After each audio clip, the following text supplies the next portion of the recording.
دریائے نیل کی سچی کہانی پراسرار بزرگ اور نیل کا غریب ملاح۔ دریائے نیل میں کشتی چلانے والے ایک ملاح کا بیان ہے کہ ایک دن میرے پاس بہت ہی نورانی چہرے والے بزرگ آئے اور مجھ سے پوچھنے لگے کہ کیا تم اللہ کے نام پر دریا کی پار اتار دو گے؟ میں نے کہا جی ضرور۔ دریا کے پار پہنچ کر وہ کشتی سے اترے اور مجھ سے کہنے لگے کہ اگر میں تمہیں ایک امانت سونپوں تو کیا تم اسے قبول کرو گے؟ میں نے جواب دیا جی حضور۔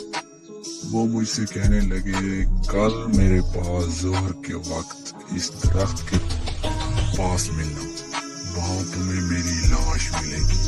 مجھے غسل دینا اور لاش کے سرانے جب کفن پڑا ہوگا وہ مجھے پہنا کر اسی درخت کے پاس دفن کر دینا، اور میرے کپڑے، عصا اور مشق کو اپنے پاس رکھنا، اور جو آدمی تم سے ان چیزوں کا سوال کرنے آئے اس سے یہ تینوں چیزیں دے دینا۔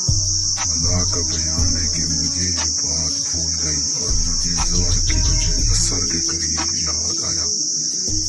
میں اس جگہ کی طرف بھاگا اور وقتاً آیا ان بزرگ کی لاش پڑی تھی۔ میں نے وصیت کے مطابق انہیں غسل دیا، کفن پہنایا، جنازہ تیار کیا۔ اس جگہ سے مشق کی خوشبو آ رہی تھی۔ جنازہ تیار ہوتی ہی اچانک ایک جمع غفیر وہاں جمع ہو گیا اور میں نے نماز جنازہ ادا کی اور انہیں اس درخت کے قریب دفن کر دیا اور گھر آ کر سو گیا۔ صبح ایک نوجوان جو کہ ناچنے گانے والا تھا میرے پاس آیا۔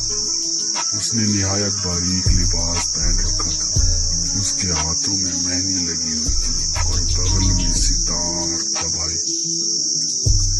میرے سامنے کھڑا ہو گیا۔ اس نے سلام کیا۔ میرے جواب دینے پر اس نے مجھے دیکھ کر کہا فلاں بن فلاں تم ہی ہو نا؟ میں نے کہا جی ہاں میں ہی۔ اس نے مجھ سے کہا پھر جو امانت میری تمہارے پاس ہے وہ مجھے دے دو۔ میں نے اس سے پوچھا کہ مجھے بتاؤ کہ تمہیں اس کی خبر کیسی ہوئی؟ اس نے مجھ سے کہا یہ مت پوچھیے۔ میرے اصرار پر اس نے مجھ سے کہا کہ بھائی میں